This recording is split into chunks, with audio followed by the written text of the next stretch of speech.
నిజానికి వేదాంత పరిభాషను మనం ఒకటి అర్థం చేసుకోవాలి బాగా. ఏమిటంటే సచ్చిదానంద స్మృతి స్వరూపము తన నిజస్వరూపం. దీన్ని గ్రహించటానికి, యాజ్ ఇట్ ఈస్గా ఉన్నట్టుగా గ్రహించటానికి, చెప్పటానికి రెండింటికి కూడా భాష సరిపోవటం లేదు. భాష సరిపోదు.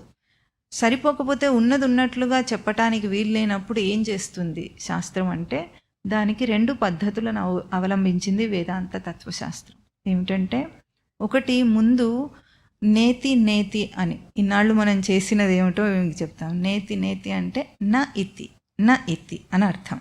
ఇది కాదు కాని దాన్ని ముందు వేరు చేసిందట శాస్త్రం. అన్నిటినీ వేరు చేసి తన స్వరూపం కాని దాన్ని వేరు చేసింది అంటుంది. సృష్టి అంతా సచ్చిదానంద స్వరూపం కదా, మరి దేన్ని వేరు చేసాం మనం?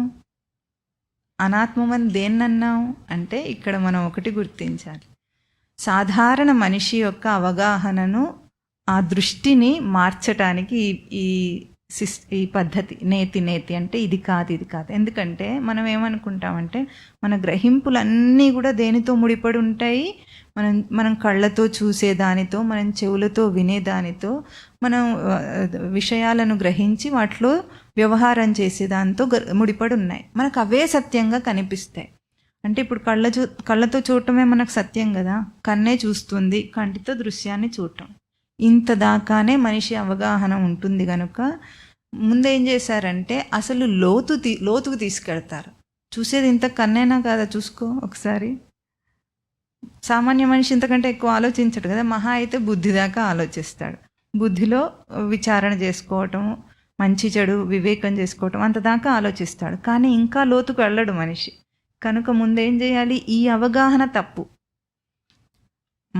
తాను బయటి నుండి తీసుకొని గ్రహించి చేస్తున్న వ్యవహారము తప్పు అని చూపించటానికి వీడికి ఇప్పుడు మనం ఏం చేసాం? స్థూల సూక్ష్మ కారణ శరీరాలు నేను కాదు అని తీసేసాం.